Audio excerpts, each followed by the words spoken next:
All right, so we've learned that confidence intervals based on small samples from normally distributed populations are calculated with the t-statistic. Let's check a similar example to the one we saw earlier. You are an aspiring data scientist and are wondering how much the mean data scientist salary is. This time, though, you do not have the population variance. In fact, you have a sample of only 9 compensations you found on Glassdoor and have summarized the information in the following table. Okay, we've already calculated the sample mean and standard error, which are $92,533, $4,644, respectively.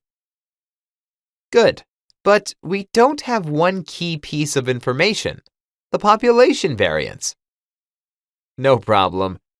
As the good statisticians that we are, we will use the student's t-distribution. Here's the formula that allows us to find a confidence interval for the mean of a population with an unknown variance. Let's compare it with the formula we use when the variance is known. There are 2 key differences. First, instead of a z-statistic, we have a t-statistic. And second, instead of population standard deviation, we have sample standard deviation.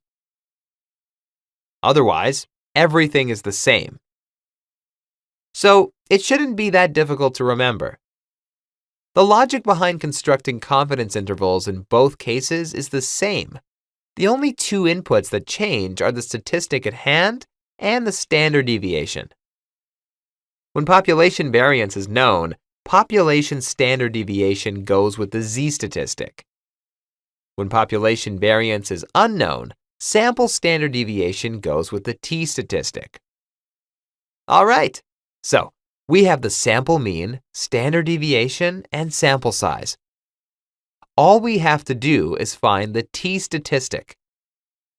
We will be able to obtain the t-statistic from the t-table. First, we need to specify the degrees of freedom. For the student's t-distribution, there are n-1 degrees of freedom. Our sample consists of 9 observations, so we have 8 degrees of freedom. Second, we have to find alpha divided by 2. Once again, this depends on the confidence level that we want to obtain. In this example, we are going to use a confidence level of 95%. This means that alpha is equal to 5%. Therefore, half of alpha would be 2.5%. You can now see that the associated t-statistic is 2.31. Great! Note that some t-tables you will find in books or online, like this one, have a CI row. The abbreviation stands for confidence interval. Instead of finding alpha, we can just check the 95% confidence interval and get the same result. Easy. Okay. We have all the information needed, so we just plug in the numbers. What we get is a confidence interval from $81,806 to $103,261. Let's compare this result to the result for the confidence interval with known population.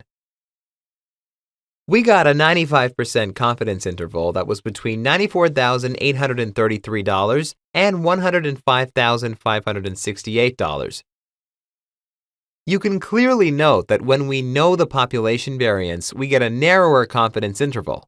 When we do not know the population variance, there is a higher uncertainty that is reflected by wider boundaries for our interval. Makes sense, doesn't it? So, what we learned today is that even when we do not know the population variance, we can still make predictions, but they will be less accurate. Furthermore, the proper statistic for estimating the confidence interval when the population variance is unknown is the t-statistic and not the z-statistic. All right, great.